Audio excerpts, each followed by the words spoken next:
এটা হলো ধান গাছ। এর থেকে যে চাল উৎপন্ন হয় তা মানুষ গ্রহণ করেন। আর এটা কি? এ হলো জংলি ঘাস। একবার ভেবে দেখুন, যদি এই জংলি ঘাস ধান গাছের আশেপাশে থাকে তাহলে কি হবে? ধান উৎপন্ন হতে পারবে? তা উৎকৃষ্ট হতে পারবে? আমরা কি তা গ্রহণ করতে পারবো? কখনোই নয়।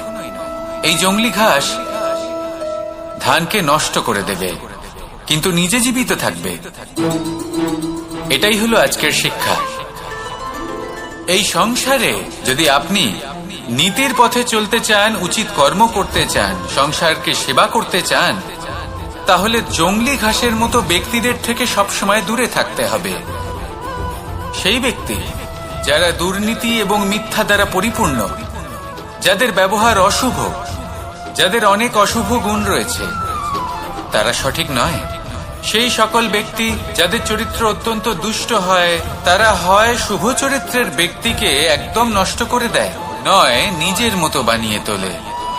তাই যদি আপনি নীতির পথে চলতে চান, এই সংসারের জন্য শুভ কর্ম করতে চান, তাহলে সেই সঙ্গ লাভ করুন যে সঙ্গ জ্ঞানে পরিপূর্ণ, যাদের মধ্যে অনেক গুণ আছে, যাদের থেকে প্রতিদিন কিছু শিখতে পারবেন। এমন ব্যক্তির সাথে জীবন অতিবাহিত করুন। দুরাচারীদের থেকে দূরে থাকুন। তবেই এই মন প্রসন্ন হয়ে বলবে, রাধা রাধা।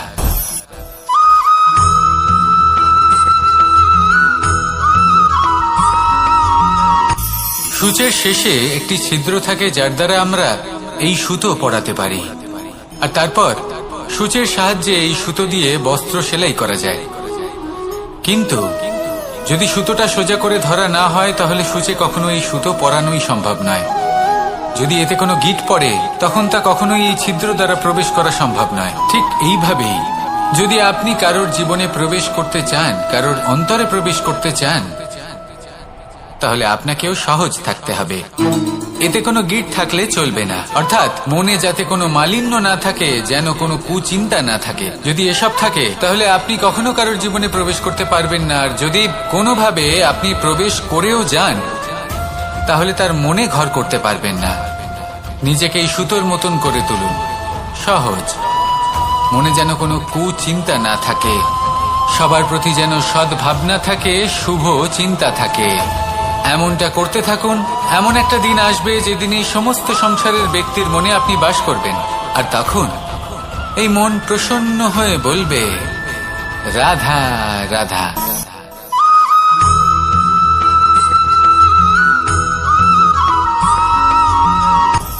আপনি কখনো পর্বতের শিখরে উঠেছেন?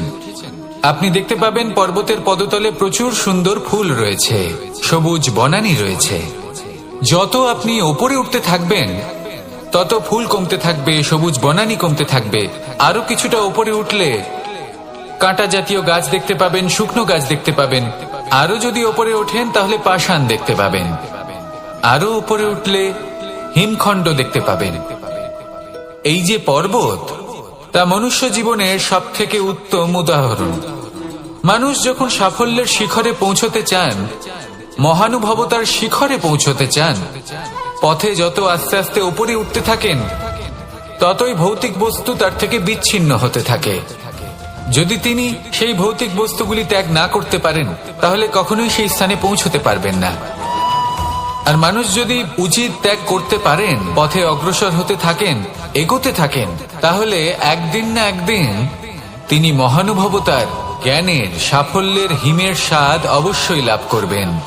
মনে রাখবেন, মানব জীবনে ত্যাগ হলো অত্যন্ত গুরুত্বপূর্ণ অংশ। আসুন আমার সাথে ভালোবেসে বলুন, রাধা রাধা।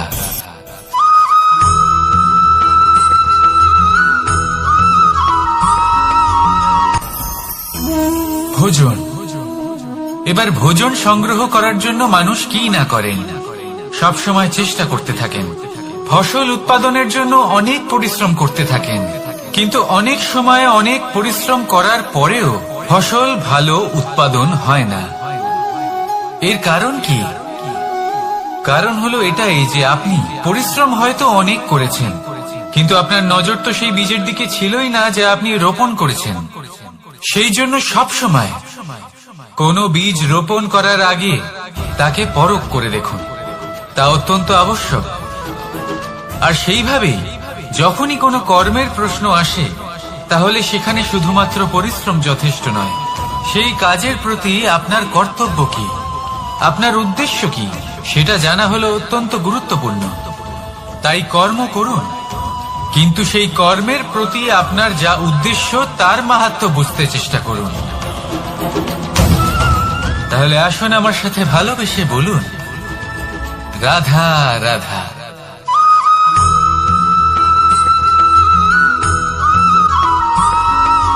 বসন্ত ঋতু, এই সময় মন আনন্দে ভরে থাকে।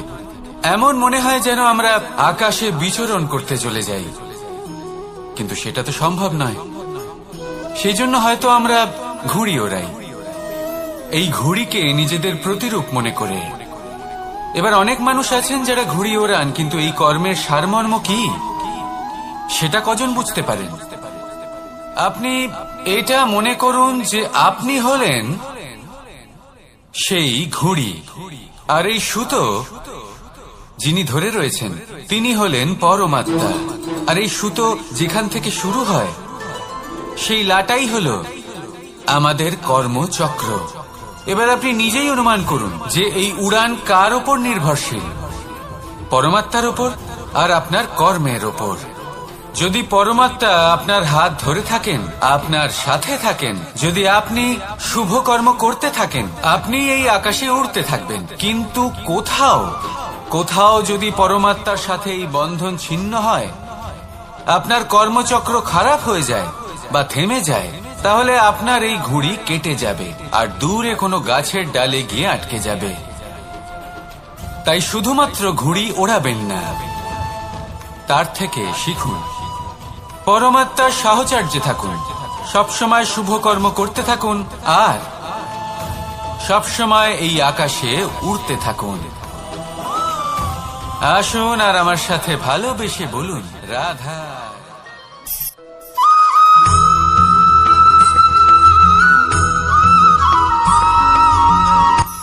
এই সংসারে সাফল্য লাভ করার জন্য জ্ঞানের প্রয়োজন হয়, পরিশ্রমের প্রয়োজন হয়, দৃঢ় নিষ্ঠার প্রয়োজন হয়, নিরন্তর চেষ্টা করা প্রয়োজনীয়। কিন্তু আরো কিছু আছে যা অত্যন্ত প্রয়োজনীয় এবং গুরুত্বপূর্ণ। তা হলো ভালো বন্ধু। তাদের থাকা অত্যন্ত প্রয়োজনীয়। যদি ভালো বন্ধু থাকে, তাহলে সময় এলে তারা ঢাল হয়ে আপনাকে সুরক্ষা করবেন। সময় এলে অস্ত্রের মতো শত্রুকে সংহারও করবেন। যদি তিনি জ্ঞানী হন, তাদের মধ্যে সদ্গুণ থাকে, তাহলে এই সব গুণ আপনার মধ্যেও প্রবেশ করবে। তাহলে সাফল্যের জন্য ভালো বন্ধু পাওয়া অত্যন্ত প্রয়োজনীয়। কিন্তু শুধু বন্ধু কেন, ভালো শত্রুও থাকা প্রয়োজনীয়। এবার আপনি ভাববেন, আমি কি বললাম? যদি আপনার জীবনেও ভালো অর্থাৎ শক্তিশালী শত্রু থাকে, তাহলে আপনিও শক্তিশালী হতে থাকবেন। এই শত্রু আপনাকে প্রেরিত করবে আরো বেশি শক্তিশালী হয়ে ওঠার। কখনো কোনো হরিণকে দেখুন, তীব্র গতিতে দৌড়তে থাকে। কেন তীব্র গতিতে দৌড়য়? এই কারণে নয় যে কোথাও তার জন্য মধুর ঘাস অপেক্ষা করে রয়েছে, না। সে এই কারণে তীব্র গতিতে দৌড়য় কারণ সেটা না করলে তার পেছনে একটি সিংহ আছে যে ওকে নিজের ভোজন করে ফেলবে। তাই জীবনে বিপদ, সংকট, এই সবকিছুও হলো অত্যন্ত গুরুত্বপূর্ণ। তার সম্মুখীন হতে শিখুন আর আমার সাথে ভালোবেসে বলুন, রাধা রাধা।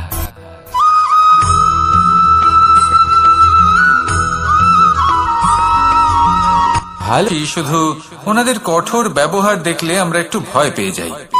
এবার ওনাদের এই কঠোর ব্যবহার আমাদের ভালো না লাগলেও অত্যন্ত আবশ্যক, কারণ মাতার থেকে আমরা যে শক্তি লাভ করি তা যেন নিয়ন্ত্রণ হারিয়ে বিধ্বংসী না হয়ে ওঠে। আমরা যেন কোনো কুপথে না চলে যাই, আমরা কখনো যেন দোষ না করে ফেলি। শুধু সেই জন্য পিতা এবং গুরু একটু কঠোর হয়ে ওঠেন, এবং ওনাদের এই কঠোর আচরণ ভবিষ্যতে গিয়ে আমরা অবশ্যই বুঝতে পারি। জীবনে কিছু বছর আমরা এগিয়ে যাই আর তারপর আমরা বুঝতে পারি যে বাবা এবং গুরু আমাদের যথেষ্ট ভালোবাসতেন, কিন্তু ওনাদের ভালোবাসার বহিঃপ্রকাশ আলাদা। প্রয়োজনীয় হলো এটা দেখার, এটা বোঝার যে শুরু থেকে আমাদের প্রতি ওনাদের আচরণ কেমন ছিল। ওনাদের কঠোর হওয়ার পেছনে ওনাদের ভালোবাসাটা বোঝার চেষ্টা করুন, ওনাদের চিন্তাটা বোঝার চেষ্টা করুন, ওনাদের পথপ্রদর্শনের আড়ালে আপনার ভবিষ্যতের জন্য যে পরিকল্পনা ওনারা করেছেন সেটা বোঝার চেষ্টা করুন। তখন আপনারা বুঝতে পারবেন ওনাদের ভালোবাসাকে। আপনার মনের মধ্যে আপনা থেকেই ওনাদের প্রতি সম্মান জেগে উঠবে। নিজের পিতা এবং নিজের গুরু এই দুজনের প্রতি কৃতজ্ঞতা প্রকাশ করুন আর আমার সাথে ভালোবেসে বলুন, রাধা রাধা।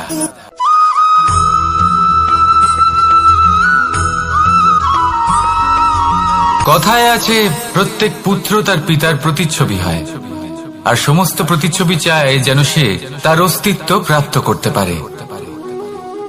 পুত্র চায় সে যেন তার পিতার মতো হয়, বা কখনো কখনো তার থেকেও শ্রেষ্ঠ হয়। সেটা কোনো অনুচিত ব্যাপার নয়। অনুচিত তখন হয় যখন পুত্র নিজের পিতার মতো হবার স্বপ্ন পূরণ করতে গিয়ে বা তার থেকেও শ্রেষ্ঠ হওয়ার স্বপ্ন পূরণে অনুচিত পথের আশ্রয় নেয়। কারণ তারপরে সে তার পিতার গুণগুলি আত্মসাৎ করতে চায় না।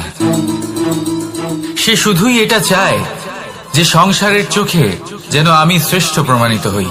এটা অনুচিত। সংসারে এমন অনেক মানুষ আছেন যারা এই কারণে শ্রেষ্ঠ হবার চেষ্টা করেন যাতে তার পরিবারের তার পিতার সম্মান বৃদ্ধি পায়। এমনও মানুষ থাকেন, আর এটাই হলো পার্থক্য উদ্দেশ্যের। মনে রাখবেন, যদি আপনার উদ্দেশ্য শুভ হয় তাহলে পথও শুভ হবে, যদি আপনার উদ্দেশ্য অশুভ হয় তাহলে পথও অশুভ হবে। তাহলে নিজের পিতার মতো হবার চেষ্টা অবশ্যই করুন, তার থেকেও শ্রেষ্ঠ হওয়ার চেষ্টা অবশ্যই করুন, কিন্তু মনে রাখবেন আপনার সংকল্প আর আপনার উদ্দেশ্য এই দুই শুভ হওয়া উচিত। তাহলে আসুন আর আমার সাথে ভালোবেসে বলুন, রাধা রাধা।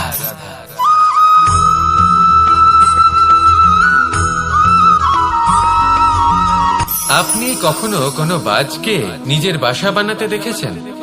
এই বাজ যখনই কোনো বাসা বানায় তখন উঁচু গাছের ডালে বা কোনো পর্বতের শিখরে বাসা বানায়, অনেক উচ্চতায়, আর সেখানে তার সন্তানও জন্মগ্রহণ করে।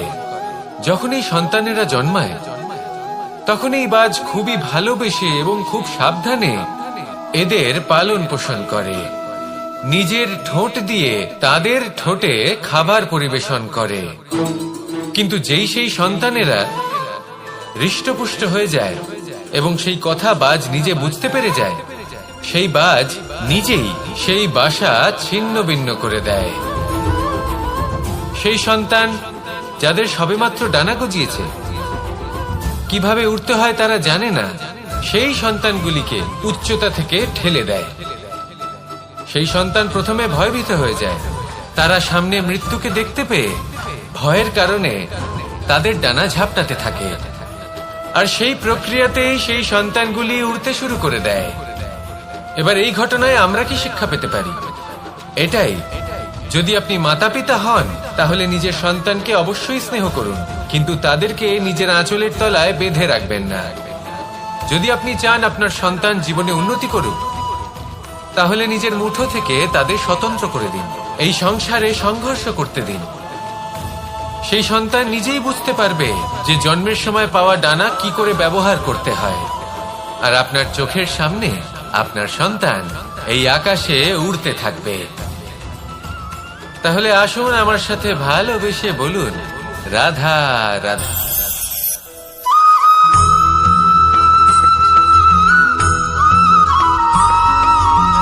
পঞ্চতত্ত্বের মধ্যে দ্বিতীয় তত্ত্ব হল ধরণী, ভূমি, যাকে আমরা ধরণী মাতা বলি। এই ধরণী ধৈর্য ধারণ করে, আর এর ওপরেই আমাদের সমগ্র সংসার নির্ভরশীল। কারণ এই ভূমি সহ্য ক্ষমতা রাখে। এর সহ্য ক্ষমতা হলো অপরিসীম। সন্তান যতই আঘাত প্রদান করুক না কেন, প্রেম পূর্বক সহ্য করে, আর তার বদলে অমূল্য রত্ন প্রদান করে। সন্তান যদি হাল চালায় তাহলে তার বদলে তাকে অন্ন প্রদান করে। এটাই হলো ধরনী। এবার এর থেকে আমরা কি শিক্ষা পেতে পারি? এটাই যে কারোর জন্য কিছু করা বা কাউকে কিছু দেওয়া মনে কোনো কামনা ছাড়াই। আর এই কথাটা বুঝে যান, যদি কারোর জন্য কামনা না রেখে বা কোনো পাওয়ার আশা না রেখে কারোর জন্য কিছু করেন বা কারোকে কিছু দেন, যদি এটা আপনি শিখতে পারেন তবে আপনি ভালোবাসতে শিখে গেছেন। আর সেই জন্যই এই ধরিত্রীকে মাতা বলা হয়, কারণ মাতা শুধু উনি নন যিনি গর্ভে সন্তানকে ধারণ করেন, মাতা তো উনিও যিনি জীবন বাঁচতে শেখান, যিনি জীবন বাঁচার উদাহরণ প্রদান করেন। তাহলে ধরনীর থেকে এই নিঃস্বার্থ ভাব শিখুন, নিঃস্বার্থ ভালোবাসা শিখুন, আর এই ভালোবাসার সাথেই বলুন রাধা রাধা।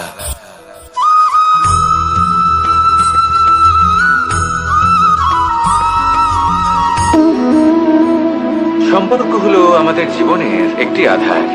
কিছু সম্পর্ক এমন যা আমরা জন্মসূত্রে লাভ করি, যেমন পরিবার, মা, বাবা। কিছু সম্পর্ক আছে যে আমরা জীবনে অর্জন করে থাকি, তা সে প্রেমের হোক, স্নেহের হোক বা বন্ধুত্বের। এই সকল সম্পর্ক লাভ করার বা গড়ে তোলার 5টি ধাপ রয়েছে। প্রথম ধাপ, কোনো ব্যক্তির সাথে আলাপ হওয়া, তার সাথে কথা বলা বা তাকে দেখা। দ্বিতীয় ধাপ, সে ব্যক্তিকে আমাদের ভালো লাগা। তৃতীয় ধাপ, আমাদের এটা চাইতে শুরু করা যে জীবনে এই ব্যক্তি যেন আমাদের বন্ধু হন, আমাদের জীবনে থাকেন, বা আমাদের কাউকে ভালোবেসে ফেলা। আর এটা আমাদের ভাবা বা চাওয়া যে সেই ব্যক্তি যেন আজীবন আমার সাথে থাকেন, আমার জীবনে আমার সাথী হয়ে। চতুর্থ ধাপ, লাভ করা। এবার এই ধাপটি অনেক মানুষের পক্ষেই খুবই সরল হয়, বড়ই সরলভাবে নিজেদের সঙ্গীকে লাভ করে থাকে। কিছু মানুষের জন্য এই ধাপ অত্যন্ত কঠিন হয়ে থাকে। অনেক প্রতিকূল পরিস্থিতির উপর জয়লাভ করে তারা সঙ্গীকে লাভ করেন, কিন্তু লাভ অবশ্যই করেন। এরপরে আসে পঞ্চম, অন্তিম এবং সব থেকে গুরুত্বপূর্ণ ধাপ। সেটা হলো সেই সম্পর্ক পালন করা। এটা হলো এমন এক বিষয় যা প্রত্যেক মানুষের শেখা উচিত।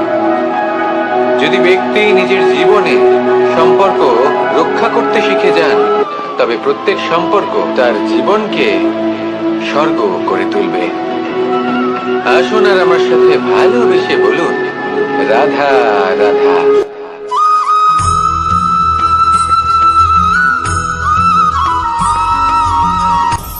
আপনি কখনো পর্বতের শিখরে উঠেছেন? আপনি দেখতে পাবেন পর্বতের পদতলে প্রচুর সুন্দর ফুল রয়েছে, সবুজ বনানী রয়েছে। যত আপনি ওপরে উঠতে থাকবেন তত ফুল কমতে থাকবে, সবুজ বনানী কমতে থাকবে। আরো কিছুটা ওপরে উঠলে কাঁটা জাতীয় গাছ দেখতে পাবেন, শুকনো গাছ দেখতে পাবেন। আরো যদি ওপরে ওঠেন তাহলে পাষাণ দেখতে পাবেন। আরো ওপরে উঠলে হিমখণ্ড দেখতে পাবেন। এই যে পর্বত, তা মনুষ্য জীবনের সব থেকে উত্তম উদাহরণ। মানুষ যখন সাফল্যের শিখরে পৌঁছতে চান, মহানুভবতার শিখরে পৌঁছতে চান, পথে যত আস্তে আস্তে উপরে উঠতে থাকেন, ততই ভৌতিক বস্তু তার থেকে বিচ্ছিন্ন হতে থাকে। যদি তিনি সেই ভৌতিক বস্তুগুলি ত্যাগ না করতে পারেন, তাহলে কখনোই সেই স্থানে পৌঁছতে পারবেন না। আর মানুষ যদি উচিত ত্যাগ করতে পারেন, পথে অগ্রসর হতে থাকেন, এগোতে থাকেন, তাহলে একদিন না একদিন তিনি মহানুভবতার, জ্ঞানের, সাফল্যের হিমের স্বাদ অবশ্যই লাভ করবেন। মনে রাখবেন, মানব জীবনে ত্যাগ হলো অত্যন্ত গুরুত্বপূর্ণ অংশ। আসুন আমার সাথে ভালোবেসে বলুন রাধা রাধা।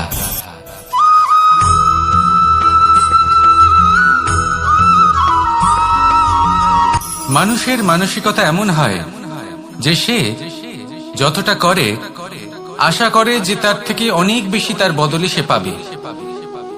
দেখুন, সবকিছুই আপনার ভাবনা চিন্তার উপর নির্ভর করছে। আপনি যদি ফলের বিষয়ে ভেবে কর্ম করতে থাকেন, তাহলে সেটা অনুচিত। জীবনের আসল আনন্দ হলো নিজের কর্ম করতে থাকা, ফলের চিন্তা করা উচিত নয়। যদি আপনি এরকম ভাবেন যে আমি এতটা করছি, আমার এতটা পাওয়া উচিত, সেই ভাবনা অনুচিত। যদি আপনি সেবার মানসিকতা নিয়ে কর্ম করতে থাকেন, কর্মচক্রে প্রবাহিত হন, যদি আপনি এমন ভাবনা রাখেন যে আমি এতটা পাচ্ছি তাই এর থেকে অনেক বেশি আমি কর্ম করব, তাহলে নিশ্চিত রূপে আপনি যতটা করছেন তার থেকে অনেক বেশি আপনি পাবেন। আপনার আশার থেকে অনেক বেশি আপনি পাবেন। শুধু জীবনে অনেক বেশি কাজ করতে থাকুন, ফলের চিন্তা করবেন না। আর মনে রাখবেন, এই ভাবনাই সব থেকে বড় বীজ। কর্মের উপর বিশ্বাস রাখুন। জীবনে যা যা আপনি চান সবই সুখময় হবে। আসুন আর আমার সাথে ভালোবেসে বলুন, রাধা রাধা।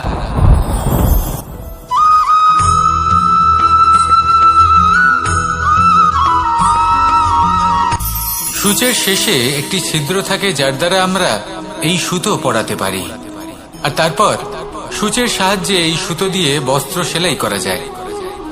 কিন্তু যদি সুতোটা সোজা করে ধরা না হয় তাহলে সূচে কখনো এই সুতো পরানোই সম্ভব নয়। যদি এতে কোনো গিঁট পড়ে তখন তা কখনোই এই ছিদ্র দ্বারা প্রবেশ করা সম্ভব নয়। ঠিক এইভাবেই যদি আপনি কারোর জীবনে প্রবেশ করতে চান, কারোর অন্তরে প্রবেশ করতে চান, তাহলে আপনাকেও সহজ থাকতে হবে। এতে কোনো গিঁট থাকলে চলবে না, অর্থাৎ মনে যাতে কোনো মালিন্য না থাকে, যেন কোনো কুচিন্তা না থাকে। যদি এসব থাকে তাহলে আপনি কখনো কারোর জীবনে প্রবেশ করতে পারবেন না। আর যদি কোনোভাবে আপনি প্রবেশ করেও যান তাহলে তার মনে ঘর করতে পারবেন না।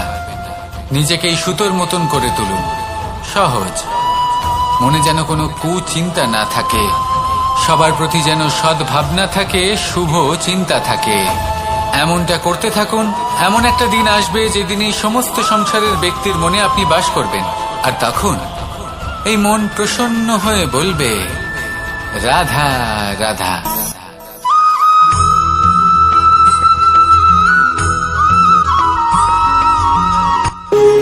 যখন মানুষের মৃত্যু হয় তখন কি হয়? অনেক সংখ্যক মানুষ শোক পালন করতে চলে আসেন। যে ব্যক্তি মৃত্যু লাভ করেছেন তার অনেক বস্তু থাকে যেগুলো তার প্রিয়, যেগুলো তিনি ব্যবহার করেছেন। তার শয্যা, তার বস্ত্র, তার আভূষণ সবকিছু তার থেকে বিচ্ছিন্ন করা হয় এবং খালি হাতে তাকে শ্মশানের উদ্দেশ্যে রওনা করা হয়। আমি আপনাকে এই প্রশ্ন করতে চাই, আপনি এই সংসারে কি অর্জন করেছেন? ধন সম্পত্তি, বস্ত্র, আভূষণ, এই সবকিছু যে আপনি অর্জন করেছেন, আপনার মৃত্যুর পরে তা আপনার থেকে দূর হয়ে যাবে। এর উত্তর হলো একটাই, আপনার কর্ম। শুধু সেটাই আছে যা একান্ত আপনার, আর শুধু সেটাই এই সংসার থেকে চলে যাওয়ার পরেও সংসারেই জীবিত থাকবে। যদি আপনি দুষ্কর্ম করেন তাহলে এই সংসার আপনাকে একটি অনুচিত উদাহরণ হিসেবে মনে রাখবে যে এই ব্যক্তি খুব পাপী ছিল, অনুচিত কর্ম করতেন। যে পথে তিনি চলেছেন সেই পথে কারোর চলা উচিত নয়। সেখানেই যদি আপনি সৎকর্ম করেন তাহলে সংসার চিরকাল এটাই বলবে যে খুব ভালো মানুষ ছিলেন, সবাইকে ভালোবাসতেন, সবাইকে সাহায্য করতেন, আমার খুব প্রিয় মানুষ ছিলেন। এটাই হলো শ্রেষ্ঠ কর্ম। সেই জন্য জীবনে শুধুমাত্র ধন সম্পত্তি, আভূষণ এই সব অর্জন করতে গিয়ে নিজের মনোনিবেশ করবেন না। শ্রেষ্ঠ কর্ম করুন। সংসার থেকে চলে যাওয়ার পরেও এই কর্মই এই সংসারে আপনাকে জীবিত রাখবে। আসুন আমার সাথে ভালোবেসে বলুন, রাধা রাধা।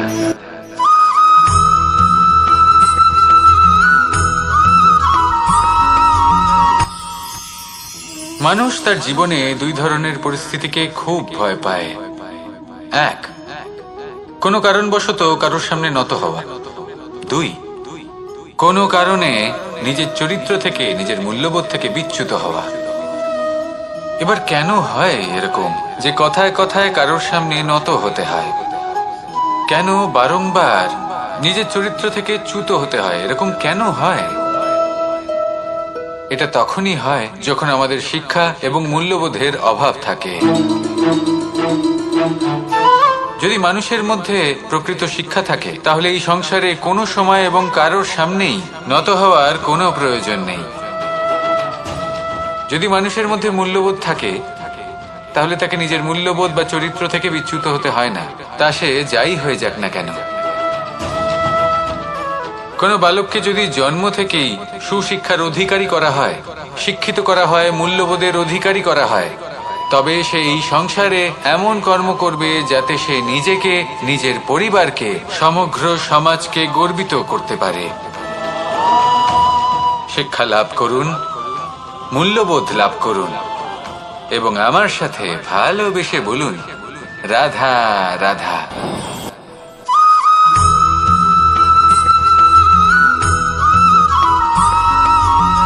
কথায় আছে যে এমন কোনো অক্ষর নেই যার দ্বারা কোনো মন্ত্র হয় না, এমন কোনো বনস্পতি নেই যা নিজেই একটা ঔষধি নয়, পৃথিবীর এমন কোনো ব্যক্তি নেই যার মধ্যে কোনো যোগ্যতা থাকে না।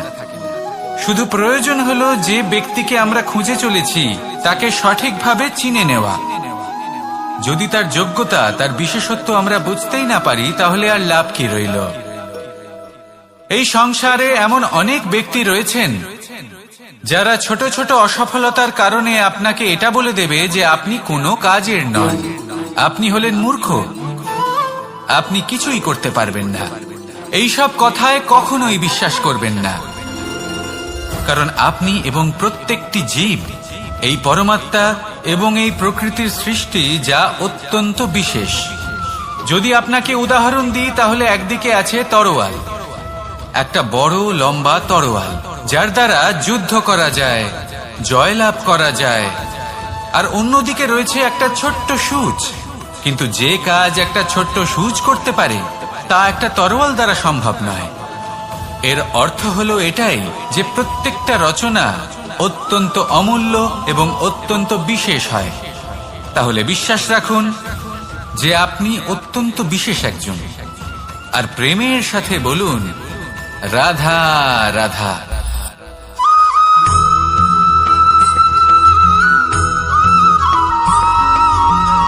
এই সংসারে কোনো বস্তু হোক বা ব্যক্তি হোক, তার একার গুরুত্ব কিন্তু খুব বেশি নয়। একটা উদাহরণ হিসেবে বৃষ্টির ফোঁটাকে ভেবে দেখুন। যদি একটি বৃষ্টির ফোঁটা হয় তাহলে তার খুব বেশি গুরুত্ব থাকে না, কিন্তু যখন সহস্র বৃষ্টির ফোঁটা মেঘের মধ্যে দিয়ে ঝরে পড়ে তখন সেটা বর্ষার রূপ ধারণ করে। সেই বর্ষা যা এই প্রকৃতিকে শান্ত করে। সেইভাবেই পাথরের ছোট টুকরো, তার খুব বেশি গুরুত্ব থাকে না, কিন্তু যখন অসংখ্য পাথরের টুকরো একত্রিত হয় তখন তা পর্বতের আকার ধারণ করে। সেইভাবেই কিছু মানুষ যখন একত্রিত হন তখন তৈরি হয় পরিবার, কিছু পরিবার যখন একত্রিত হয় তখন তৈরি হয় সমাজ, যখন অনেক সংখ্যক সমাজ একত্রিত হয় তখন তৈরি হয় রাজ্য। এবার এই রাজ্যের সব থেকে গুরুত্বপূর্ণ ব্যক্তি হতে পারেন রাজা, কিন্তু তাও সেই রাজা একা কিছু করতে পারেন না। যুদ্ধ লড়ার সময় তারও নিজের সৈন্যদলকে প্রয়োজন পড়ে। কিন্তু এই সংসারে এমন একজন ব্যক্তি আছেন যিনি একাই সব কাজ করতে থাকেন, এবং সেই ব্যক্তি হলেন মা। আমাদের জীবনে একজন পিতার ভূমিকা কিন্তু নিঃসন্দেহে অমূল্য, কিন্তু আমাদের সকলের জীবনে যে ভূমিকা একজন মায়ের তা অন্য কারোর থাকে না। একজন মা একাই সন্তানকে বড় করতে পারেন, সংস্কারী করে তুলতে পারেন, তার জন্য পরিশ্রম করেন,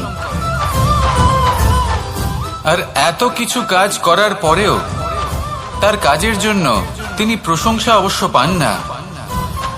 উল্টে যদি সেই সন্তান অনুচিত পথে চালিত হয়, অনুচিত কর্ম করে, তখন সেই মাকেই অপবাদের পাত্র হয়ে উঠতে হয়। আমাদের জীবনে মায়ের যোগদান কতটা সেটা বুঝুন। আপনাকে বড় করে তোলার জন্য উনি কতটা পরিশ্রম করেছেন সেটা বুঝুন। আজ থেকে, এখন থেকে, এই মুহূর্ত থেকে মাকে সম্মান করতে শিখুন। যখন সময় পাবেন, যখন সুযোগ হবে, তখন তার প্রশংসা করুন, ওনারও ভালো লাগবে। আর মায়ের এই মমতার জন্য, তার এই ভূমিকার জন্য আসুন সবাই মিলে আমরা তাকে প্রণাম করি, আর সকলে মিলে ভালোবেসে বলি, রাধা রাধা।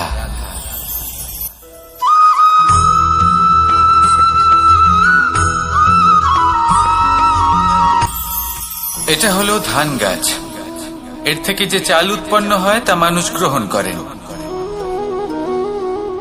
আর এটা কি? এ হলো জংলি ঘাস। একবার ভেবে দেখুন, যদি এই জংলি ঘাস ধান গাছের আশেপাশে থাকে তাহলে কি হবে? ধান উৎপন্ন হতে পারবে? তা উৎকৃষ্ট হতে পারবে? আমরা কি তা গ্রহণ করতে পারবো? কখনোই নয়।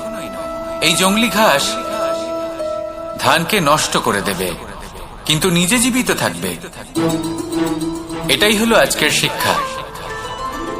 এই সংসারে যদি আপনি নীতির পথে চলতে চান, উচিত কর্ম করতে চান, সংসারকে সেবা করতে চান, তাহলে জংলি ঘাসের মতো ব্যক্তিদের থেকে সবসময় দূরে থাকতে হবে। সেই ব্যক্তি যারা দুর্নীতি এবং মিথ্যা দ্বারা পরিপূর্ণ, যাদের ব্যবহার অশুভ, যাদের অনেক অশুভ গুণ রয়েছে, তারা সঠিক নয়। সেই সকল ব্যক্তি যাদের চরিত্র অত্যন্ত দুষ্ট হয়, তারা হয় শুভ চরিত্রের ব্যক্তিকে একদম নষ্ট করে দেয়, নয় নিজের মতো বানিয়ে তোলে। তাই যদি আপনি নীতির পথে চলতে চান, এই সংসারের জন্য শুভ কর্ম করতে চান, তাহলে সেই সঙ্গ লাভ করুন যে সঙ্গ জ্ঞানে পরিপূর্ণ, যাদের মধ্যে অনেক গুণ আছে, যাদের থেকে প্রতিদিন কিছু শিখতে পারবেন। এমন ব্যক্তির সাথে জীবন অতিবাহিত করুন। দুরাচারীদের থেকে দূরে থাকুন। তবেই এই মন প্রসন্ন হয়ে বলবে, রাধা রাধা।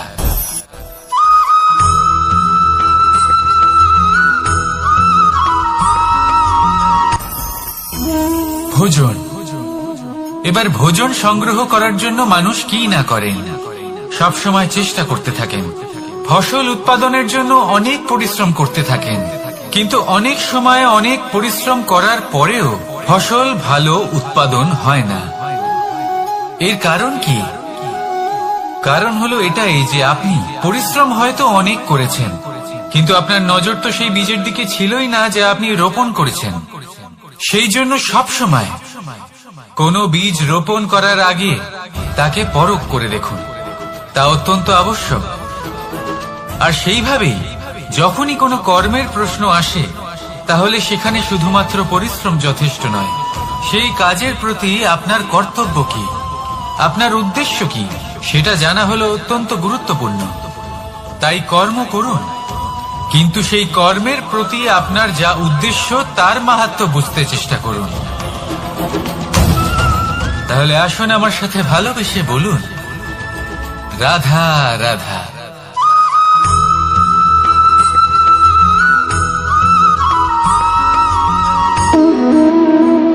সম্পর্ক হলো আমাদের জীবনের একটি আধার। কিছু সম্পর্ক এমন যা আমরা জন্মসূত্রে লাভ করি, যেমন পরিবার, মা, বাবা। কিছু সম্পর্ক আছে যা আমরা জীবনে অর্জন করে থাকি, তা সে প্রেমের হোক, স্নেহের হোক বা বন্ধুত্বের। এই সকল সম্পর্ক লাভ করার বা গড়ে তোলার 5টি ধাপ রয়েছে। প্রথম ধাপ, কোনো ব্যক্তির সাথে আলাপ হওয়া, তার সাথে কথা বলা বা তাকে দেখা। দ্বিতীয় ধাপ, সে ব্যক্তিকে আমাদের ভালো লাগা। তৃতীয় ধাপ,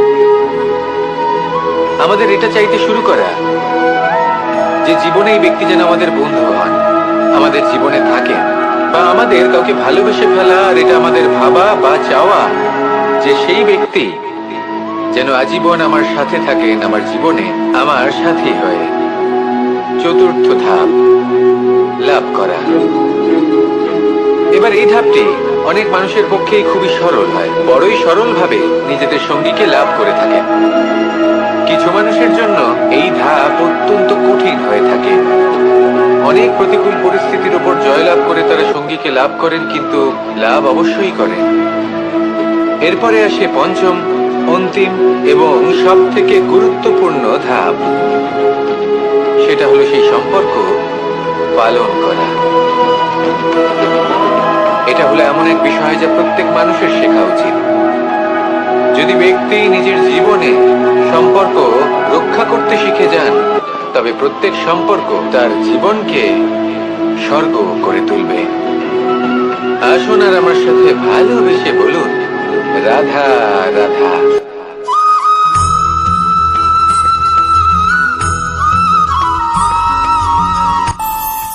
আমাদের মনে যখন কোনো প্রশ্ন ওঠে, কোনো দ্বন্দ্ব জাগে তখন আমরা যাই আমাদের গুরুর কাছে, আমাদের আরাধ্যের কাছে গিয়ে জিজ্ঞেস করি।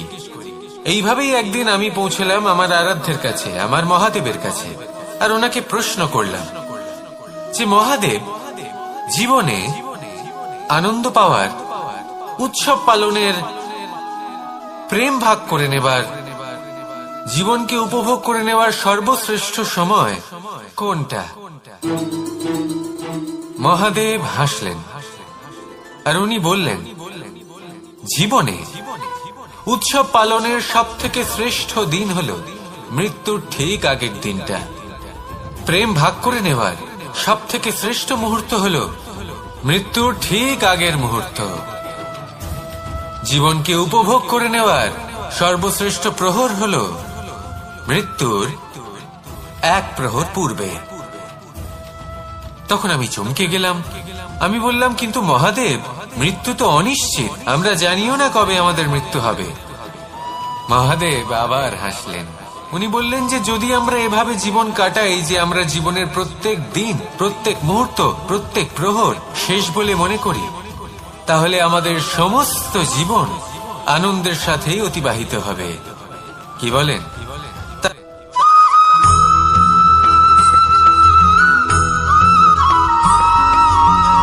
এই সংসারে কোনো বস্তু হোক বা ব্যক্তি হোক, তার একার গুরুত্ব কিন্তু খুব বেশি নয়। একটা উদাহরণ হিসেবে বৃষ্টির ফোঁটাকে ভেবে দেখুন।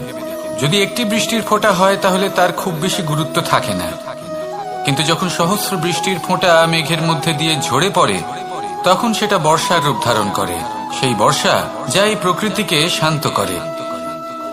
সেইভাবেই পাথরের ছোট টুকরো, তার খুব বেশি গুরুত্ব থাকে না, কিন্তু যখন অসংখ্য পাথরের টুকরো একত্রিত হয় তখন তা পর্বতের আকার ধারণ করে। সেইভাবেই কিছু মানুষ যখন একত্রিত হন তখন তৈরি হয় পরিবার, কিছু পরিবার যখন একত্রিত হয় তখন তৈরি হয় সমাজ, যখন অনেক সংখ্যক সমাজ একত্রিত হয় তখন তৈরি হয় রাজ্য। এবার এই রাজ্যের সব থেকে গুরুত্বপূর্ণ ব্যক্তি হতে পারেন রাজা, কিন্তু তাও সেই রাজা একা কিছু করতে পারেন না।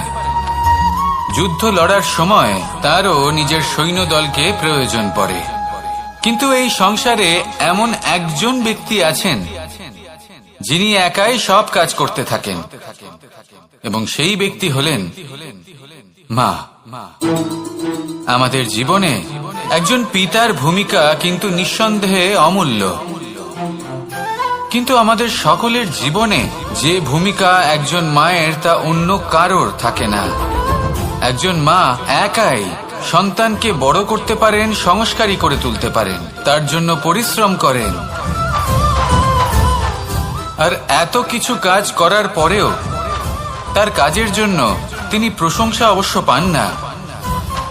উল্টে যদি সেই সন্তান অনুচিত পথে চালিত হয়, অনুচিত কর্ম করে, তখন সেই মাকেই অপবাদের পাত্র হয়ে উঠতে হয়।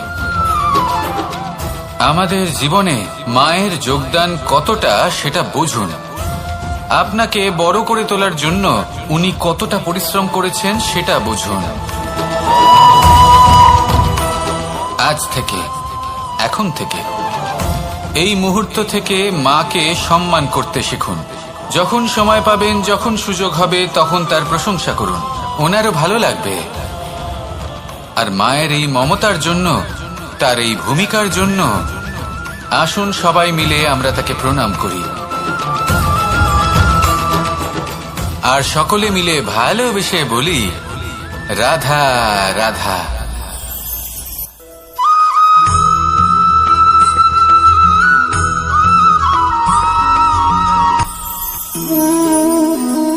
শক্তি এক অত্যন্ত বিচিত্র বস্তু, বা বলতে পারেন অনুভূতি। পিতা সবসময় চান যেন তিনি তার শক্তি পুত্রকে। আসুন আপনাকে সহজে বোঝাই। যদি আপনি সুপাত্র হন আর আপনাকে শক্তি দেওয়া হয়, তাহলে আপনি সেই শক্তির গুরুত্ব বুঝবেন, কোথায় সেই শক্তি প্রয়োগ করা উচিত সেটা বুঝবেন। আর এটা যেহেতু অর্জন করা শক্তি হবে, সেই শক্তির অপব্যবহার হবে না। কিন্তু যদি এই আপনি কুপাত্র হন আর যদি আপনাকে এই শক্তি দেওয়া হয়, তাহলে কি হবে? দেখতে গেলে এই শক্তি আপনি দান হিসেবে পেয়েছেন, তাই না আপনি এই শক্তির গুরুত্ব বুঝবেন আর না এর প্রয়োগ আপনি জানবেন। তার অপব্যবহার হওয়া সুনিশ্চিত। তাই যদি আপনি কোনো শক্তি অর্জন করতে চান তাহলে আগে তার যোগ্য হয়ে উঠুন, পুত্র নয় পাত্র হয়ে উঠুন। আর আমার সাথে ভালোবেসে বলুন, রাধা রাধা।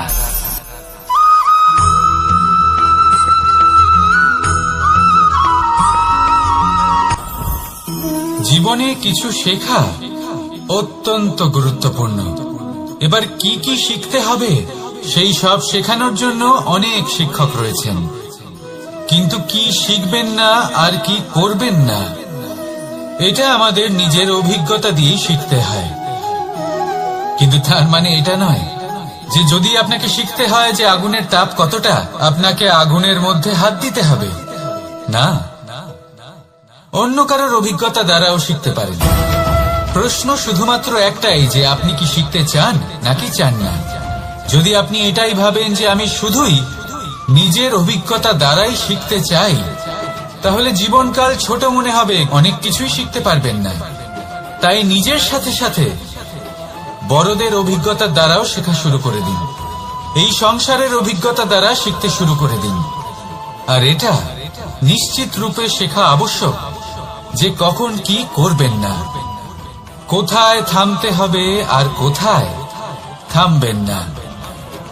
তাহলে আসুন আর আমার সাথে ভালোবেসে বলুন, রাধা রাধা।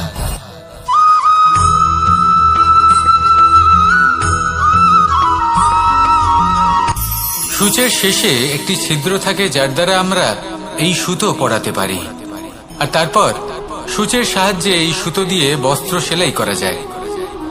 কিন্তু যদি সুতোটা সোজা করে ধরা না হয় তাহলে সূচে কখনো এই সুতো পরানোই সম্ভব নয়। যদি এতে কোনো গিঁট পড়ে তখন তা কখনোই এই ছিদ্র দ্বারা প্রবেশ করা সম্ভব নয়। ঠিক এইভাবেই যদি আপনি কারোর জীবনে প্রবেশ করতে চান, কারোর অন্তরে প্রবেশ করতে চান, তাহলে আপনাকেও সহজ থাকতে হবে। এতে কোনো গিঁট থাকলে চলবে না, অর্থাৎ মনে যাতে কোনো মালিন্য না থাকে, যেন কোনো কুচিন্তা না থাকে। যদি এসব থাকে তাহলে আপনি কখনো কারোর জীবনে প্রবেশ করতে পারবেন না। আর যদি কোনোভাবে আপনি প্রবেশ করেও যান তাহলে তার মনে ঘর করতে পারবেন না। নিজেকে এই সুতোর মতন করে তুলুন, সহজ। মনে যেন কোনো কুচিন্তা না থাকে, সবার প্রতি যেন সদ্ভাবনা থাকে, শুভ চিন্তা থাকে। এমনটা করতে থাকুন।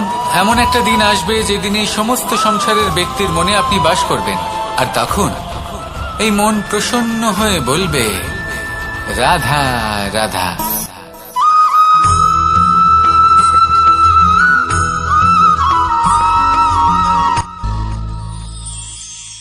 শিশিরের বিন্দু পাতার ওপর পড়ে আর তার গায়ে লেগে থাকে। পাতা তাকে শুষে নিতে পারে না, আর শেষ পর্যন্ত সে ঝরে পড়ে যায়। অন্যদিকে রয়েছে মেঘ এবং চাতক। এদের মধ্যে অনেক দূরত্ব থাকে। মেঘ থাকে আকাশে আর চাতক থাকে ধরিত্রীতে। কিন্তু যখন এই মেঘ থেকে বৃষ্টি ঝরে পড়ে, এই চাতক কিন্তু সেই জলই পান করে, নয়তো সে তৃষ্ণার্ত থেকে যায়। এবার অন্যদিকে দেখলাম শিশির বিন্দু আর পাতার এই সম্পর্ক। এরা খুব কাছাকাছি থাকে, ঘনিষ্ঠও থাকে। অন্যদিকে রয়েছে মেঘ এবং চাতকের সম্পর্ক, যাদের মধ্যে অনেক দূরত্ব থাকা সত্ত্বেও তারা খুব ঘনিষ্ঠ, তাই না? এই সারমর্ম খুব সরল। এই নৈকট্য, এই দূরত্ব, তা আপনার সম্পর্কে প্রভাব কিছুতেই ফেলতে পারে না। এই নৈকট্য, এই দূরত্ব, এইসব হলো শুধুমাত্র মনের ব্যাপার। কখনো আপনি অনুভব করেছেন আপনি কারোর থেকে অনেক অনেক দূরে আছেন, অনেক দূরে আছেন, তাও সেই ব্যক্তির প্রতি আপনি টান অনুভব করেন। সেখানে আপনি কারোর সাথে প্রত্যেক দিন অতিবাহিত করেন, সমস্ত জীবন অতিবাহিত করেন, সব থেকে বেশি সময় তার সাথে অতিবাহিত করেন, তাও তার প্রতি সেই টান অনুভব করেন না। এই সংকেত হলো মনের দূরত্বের। তাহলে মনের এই দূরত্ব দূর করুন আর আমার সাথে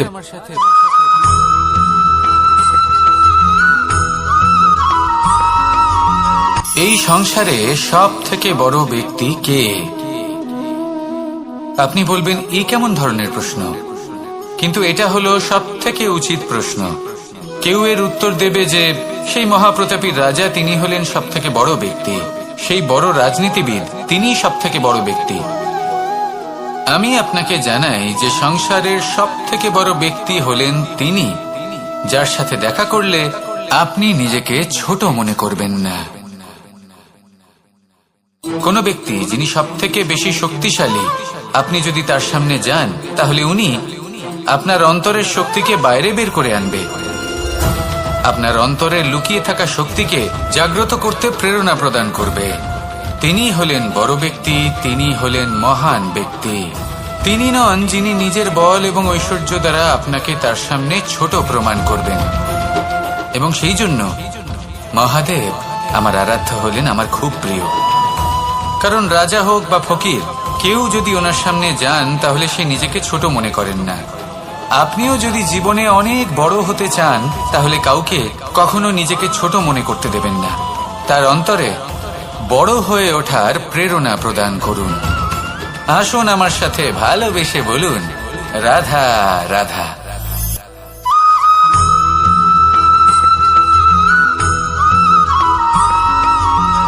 যখন আমরা কোনো বনে প্রবেশ করি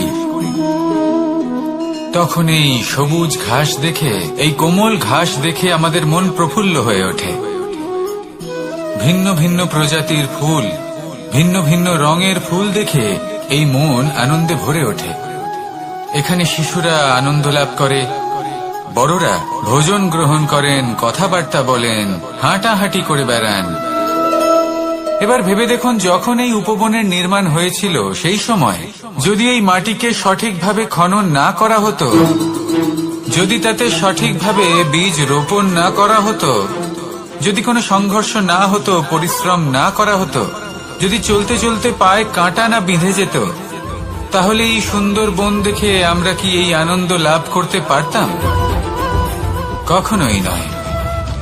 ধরুন কোন নদীর তটে সুন্দর একটি বন আছে, সেই বনের আনন্দ লাভ করতে গেলে আপনাকে সেই নদী পার করতেই হবে। যদি সুখের নদীর কাছে পৌঁছতে চান তাহলে তটে যে কাঁটা রয়েছে সেগুলোর সাথে সংঘর্ষ করতেই হবে। এই সংসারে যদি আপনি সুখ লাভ করতে চান তাহলে সুখ লাভের এই যাত্রা শুরু করতে হবে সংঘর্ষ দ্বারা। তাহলে সংঘর্ষকে স্বাগত জানান, এর পেছনেই সুখ রয়েছে যা আপনার জন্য অপেক্ষা করছে। এবার হাসুন আর আমার সাথে ভালোবেসে বলুন, রাধা।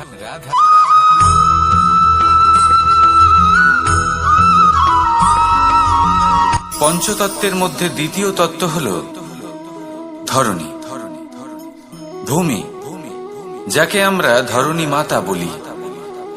এই ধরণী ধৈর্য ধারণ করে, আর এর উপরেই আমাদের সমগ্র সংসার নির্ভরশীল।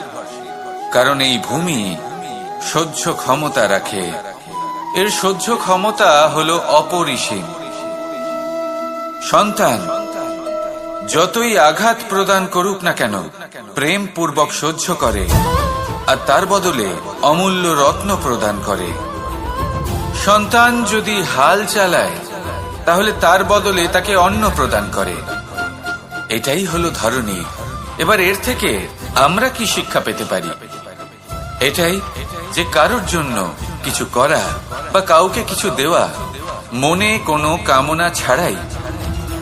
আর এই কথাটা বুঝে যান, যদি কারোর জন্য কামনা না রেখে বা কোনো পাওয়ার আশা না রেখে কারোর জন্য কিছু করেন বা কারোকে কিছু দেন, যদি এটা আপনি শিখতে পারেন তবে আপনি ভালোবাসতে শিখে গেছেন। আর সেই জন্যই এই ধরিত্রীকে মাতা বলা হয়। কারণ মাতা শুধু উনি নন যিনি গর্ভে সন্তানকে ধারণ করেন, মাতা তো উনিও যিনি জীবন বাঁচতে শেখান, যিনি জীবন বাঁচার উদাহরণ প্রদান করেন।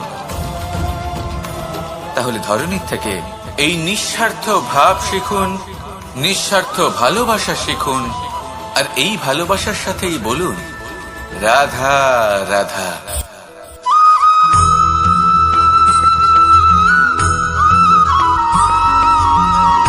কথায় আছে, অন্ধকারে প্রদীপ প্রজ্বলিত করলে চতুর্দিক আলোকিত হয়। কিন্তু যদি এই প্রদীপ আমি সূর্যের আলোর সম্মুখে সকালবেলায় প্রজ্বলিত করে রেখে দিই তাহলে কি হবে? আপনি বলবেন যে এটা করে তো কোনো লাভই হলো না। সূর্যের প্রকাশের সামনে এই প্রদীপ আসলে কিছুই নয়। এবার এই চিন্তা ভাবনা প্রত্যেক দিন করতে হবে, আর একটা অমূল্য শিক্ষা পেতে হবে।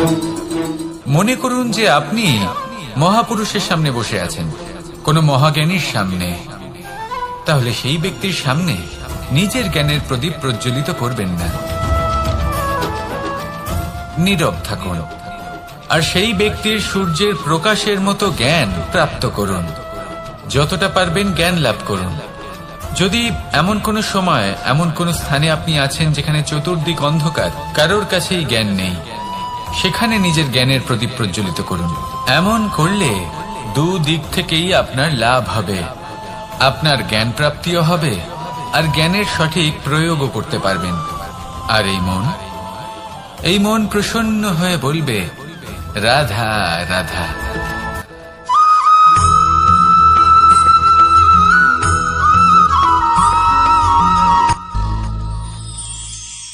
শিশিরের বিন্দু পাতার ওপর পড়ে আর তার গায়ে লেগে থাকে।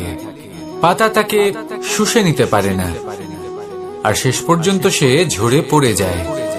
অন্যদিকে রয়েছে মেঘ এবং চাতক। এদের মধ্যে অনেক দূরত্ব থাকে। মেঘ থাকে আকাশে আর চাতক থাকে ধরিত্রীতে। কিন্তু যখন এই মেঘ থেকে বৃষ্টি ঝরে পড়ে, এই চাতক কিন্তু সেই জলই পান করে, নয়তো সে তৃষ্ণার্ত থেকে যায়। এবার অন্যদিকে দেখলাম শিশির বিন্দু আর পাতার এই সম্পর্ক। এরা খুব কাছাকাছি থাকে, ঘনিষ্ঠও থাকে। অন্যদিকে রয়েছে মেঘ এবং চাতকের সম্পর্ক, যাদের মধ্যে অনেক দূরত্ব থাকা সত্ত্বেও তারা খুব ঘনিষ্ঠ, তাই না? এই সারমর্ম খুব সরল। এই নৈকট্য, এই দূরত্ব, তা আপনার সম্পর্কে প্রভাব কিছুতেই ফেলতে পারে না। এই নৈকট্য, এই দূরত্ব, এইসব হলো শুধুমাত্র মনের ব্যাপার। কখনো আপনি অনুভব করেছেন আপনি কারোর থেকে অনেক অনেক দূরে আছেন, অনেক দূরে আছেন, তাও সেই ব্যক্তির প্রতি আপনি টান অনুভব করেন। সেখানে আপনি কারোর সাথে প্রত্যেক দিন অতিবাহিত করেন, সমস্ত জীবন অতিবাহিত করেন, সব থেকে বেশি সময় তার সাথে অতিবাহিত করেন, তাও তার প্রতি সেই টান অনুভব করেন না। এই সংকেত হলো মনের দূরত্বের। তাহলে মনের এই দূরত্ব দূর করুন আর আমার সাথে।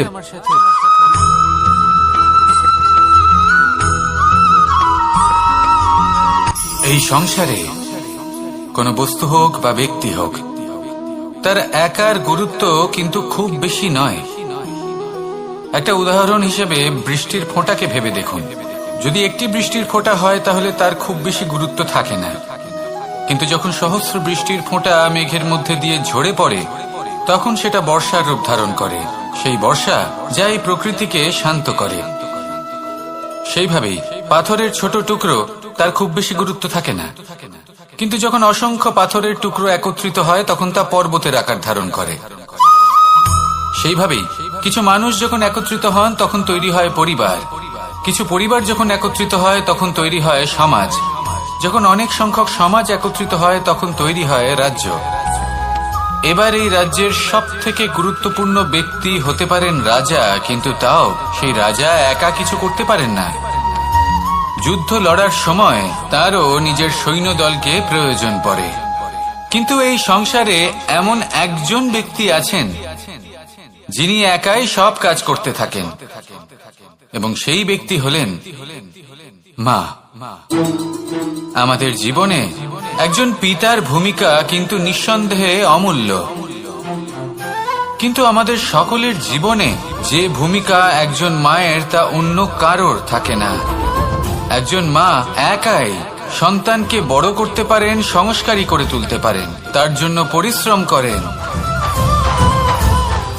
আর এত কিছু কাজ করার পরেও তার কাজের জন্য তিনি প্রশংসা অবশ্য পান না। উল্টে যদি সেই সন্তান অনুচিত পথে চালিত হয়, অনুচিত কর্ম করে, তখন সেই মাকেই অপবাদের পাত্র হয়ে উঠতে হয়।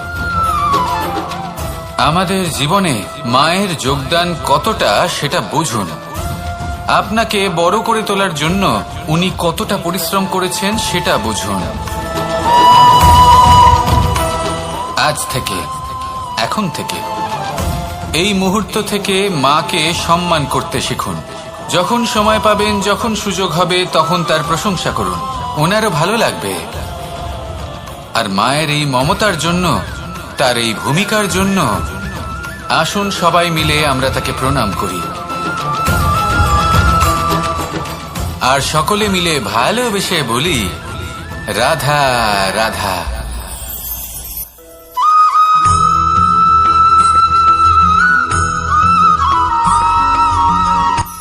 এই সংসারে সাফল্য লাভ করার জন্য জ্ঞানের প্রয়োজন হয়, পরিশ্রমের প্রয়োজন হয়, দৃঢ় নিষ্ঠার প্রয়োজন হয়, নিরন্তর চেষ্টা করা প্রয়োজনীয়। কিন্তু আরো কিছু আছে যা অত্যন্ত প্রয়োজনীয় এবং গুরুত্বপূর্ণ। তা হলো ভালো বন্ধু। তাদের থাকা অত্যন্ত প্রয়োজনীয়। যদি ভালো বন্ধু থাকে, তাহলে সময় এলে তারা ঢাল হয়ে আপনাকে সুরক্ষা করবেন। সময় এলে অস্ত্রের মতো শত্রুকে সংহারও করবেন। যদি তিনি জ্ঞানী হন, তাদের মধ্যে সদ্গুণ থাকে, তাহলে এই সব গুণ আপনার মধ্যেও প্রবেশ করবে। তাহলে সাফল্যের জন্য ভালো বন্ধু পাওয়া অত্যন্ত প্রয়োজনীয়। কিন্তু শুধু বন্ধু কেন, ভালো শত্রুও থাকা প্রয়োজনীয়। এবার আপনি ভাববেন, এ আমি কি বললাম? যদি আপনার জীবনেও ভালো অর্থাৎ শক্তিশালী শত্রু থাকে, তাহলে আপনিও শক্তিশালী হতে থাকবেন। এই শত্রু আপনাকে প্রেরিত করবে আরো বেশি শক্তিশালী হয়ে ওঠার। কখনো কোনো হরিণকে দেখুন, তীব্র গতিতে দৌড়তে থাকে। কেন তীব্র গতিতে দৌড়য়? এই কারণে নয় যে কোথাও তার জন্য মধুর ঘাস অপেক্ষা করে রয়েছে, না। সে এই কারণে তীব্র গতিতে দৌড়য় কারণ সেটা না করলে তার পেছনে একটি সিংহ আছে যে ওকে নিজের ভোজন করে ফেলবে। তাই জীবনে বিপদ, সংকট, এই সবকিছুও হলো অত্যন্ত গুরুত্বপূর্ণ। তার সম্মুখীন হতে শিখুন, আর আমার সাথে ভালোবেসে বলুন, রাধা রাধা।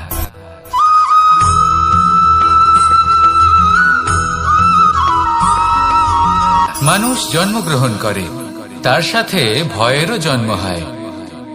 ছোটবেলা থেকেই আমাদের মনে কোনো না কোনো প্রকারের ভয় থেকেই যায়। কেউ এই বিষয়ে ভয় পায় যে তার কোনো বস্তু তার থেকে দূরে চলে যাবে। কেউ এই বিষয়ে ভয় পায় যে আমি নিজেকে হারিয়ে ফেলব। কেউ এই ভেবে ভয় পায় যে আমার প্রিয়জনেরা তারা যেন আমার থেকে দূরে না চলে যায়। কেউ এই ভেবে ভয় পায় যে আমরা যেন পথ না হারিয়ে ফেলি, আদি ইত্যাদি। কিন্তু সত্যি কথা বলতে, ভেবে দেখুন এই ভয় বাস্তবে কি?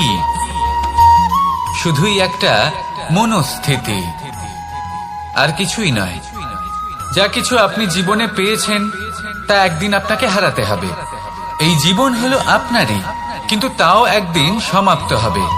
তাই ভয় পেয়ে কি লাভ? এই ভয় শুধু আপনাকে জীবন যাপন করা থেকে বাধা দিচ্ছে, আর কিচ্ছু নয়। পথ হারিয়ে ফেললেই বুঝতে পারবেন যে নতুন পথ কিভাবে বানাতে হয়। কিছু মানুষকে জীবন থেকে হারালে তবেই আপনি বুঝবেন যে আপনার আপনজনকে। এই ভয়ের কারণে ভীত হয়ে থাকবেন না। এই তারা নক্ষত্র অন্ধকারের অভাবে গুরুত্ব হারায়। শিবকেও মহাদেব হওয়ার জন্য বিষপান করতে হয়েছিল। প্রত্যেক পরিস্থিতি, প্রত্যেক সাফল্য আপনার পরীক্ষা নেবে। তাতে উত্তীর্ণ হওয়া হলো আপনার কর্ম। যখনই আপনি ভয় পাবেন বা সংকটের সম্মুখীন হবেন, তখন সাহসের সাথে তার সম্মুখীন হন। মনে রাখবেন, যে সম্মুখীন হতে জানে, সাফল্য তার সাথে সবসময় থাকে। আসুন আর আমার সাথে ভালোবেসে বলুন, রাধা রাধা।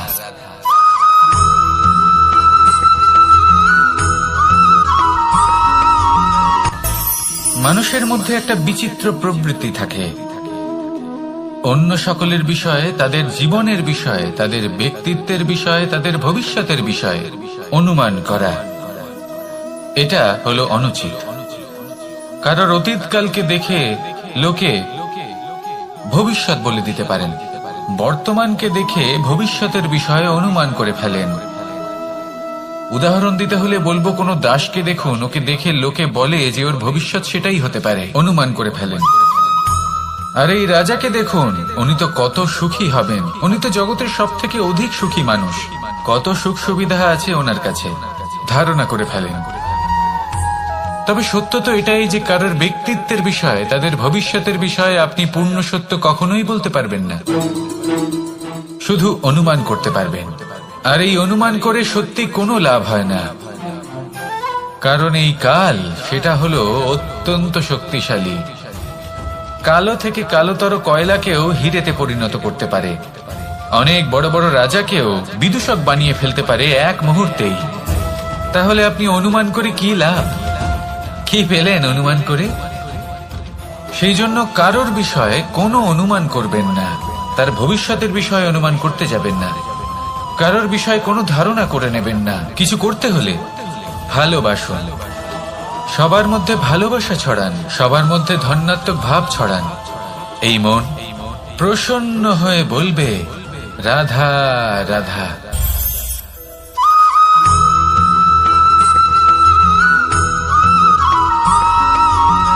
এই সংসারে সব থেকে বেশি কোমল বস্তু হলো রেশম।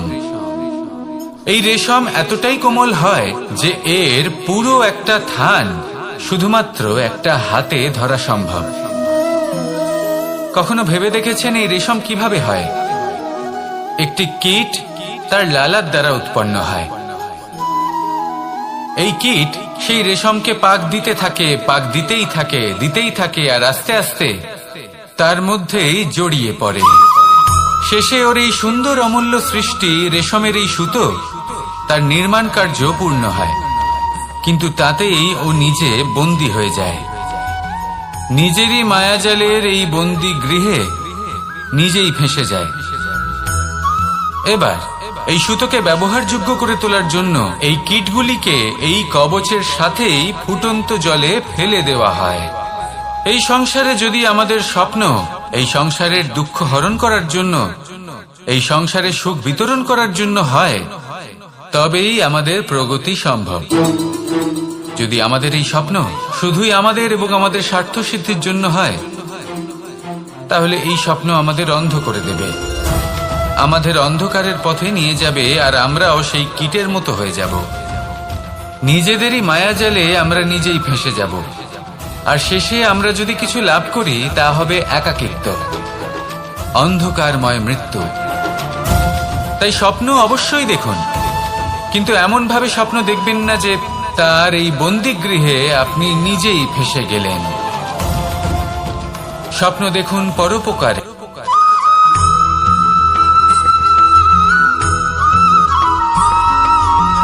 এই সংসারে প্রত্যেক মানুষ এটাই চান যে তিনি যেন ধনবান হন, আর্থিক অবস্থা তার ভালো থাকে, ওনার বাড়িতে লক্ষ্মীর আগমন হয়।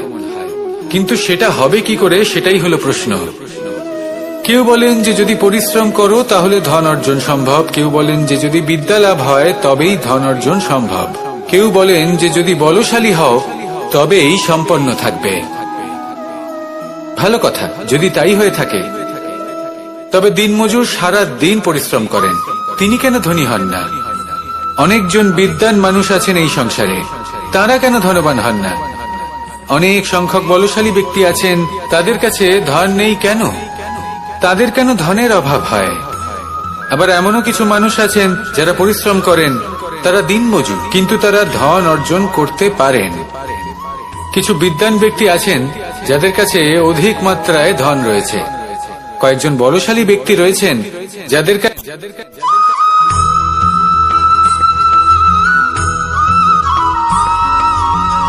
পিতা আর পুত্রের সম্পর্ক অত্যন্ত মধুর হয়ে থাকে। পিতা স্বপ্ন দেখেন, তাকে পূর্ণ করার সকল সম্ভাব্য চেষ্টা করেন, কিন্তু তাও অনেক সময় ওনার স্বপ্ন অপূর্ণ থেকে যায়। তখন পিতা ভাবেন যে স্বপ্ন উনি পূর্ণ করতে পারেননি, ওনার সন্তান তা অবশ্যই পূরণ করবে। যে স্থানে উনি কখনো পৌঁছতে পারেননি, সেই স্থানে ওনার পুত্র অবশ্যই পৌঁছবে। পিতা নিজের সন্তানের ভবিষ্যৎ নিয়ে সেই স্বপ্ন দেখেন, আর যখন সেই সন্তান সামনে এগোতে থাকে তখন তার দুঃখ হয় না, বরং গর্ব হয়। ওনার ভালো লাগে এটা দেখে যে ওনার সন্তান অনেক উন্নতি করছে। কিন্তু যখন সন্তান নিজের অভিভাবকের শক্তি দেখে, তার যশ দেখে হিংসা করতে থাকে, সমস্যা সেইখানেই শুরু হয়। সেই জন্য সকল সন্তানকে এটা মনে রাখতে হবে। দেখুন, পুত্র হবার সুবাদে, এক সন্তান হবার সুবাদে এটা হলো আপনার অধিকার যে আপনি আপনার পিতার থেকে বেশি উন্নতি করবেন। আপনার পিতাও এটাই চান, কিন্তু সুস্থভাবে এটা করুন। একটা রেখা টেনে নিন যাতে আপনি তাতে এগোতে পারেন আর আপনার পিতার তাতে গর্ববোধ হয়, আর সেই বিষয়ে দুঃখ না হয় যে আমার সন্তান আমাকেই ছোট করার চেষ্টা করছে। ইতিহাস